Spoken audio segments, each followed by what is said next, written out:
मी सुनेत्रा अजित पवार गांभीर्यपूर्वक प्रतिज्ञा करते की कायद्याद्वारे स्थापित झाले आहे अशा भारताच्या संविधानाबद्दल मी खरी श्रद्धा व निष्ठा बाळगीन। मी भारताची सार्वभौमता व एकात्मता उन्नत राखीन।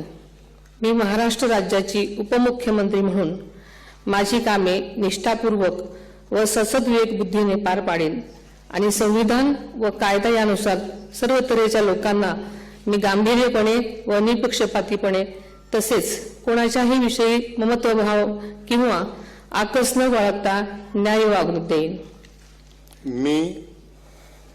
मी सुनेत्रा अजित पवार गांभीर्यपूर्वक प्रतिज्ञा करते की महाराष्ट्र राज्याची उपमुख्यमंत्री म्हणून माझ्या विचारार्थ आणली जाईल किंवा मला ज्ञात होईल अशी कोणतीही बाब अशी उपमुख्यमंत्री म्हणून माझी कामे यथायोग्य पार पाडण्यासाठी आवश्यक असेल ते खेरीज करून एरवी मी कोणत्याही व्यक्तीला किंवा व्यक्तींना प्रत्यक्षपणे वा अप्रत्यक्षपणे कळवणार नाही किंवा त्यांच्याकडे उघड करणार नाही।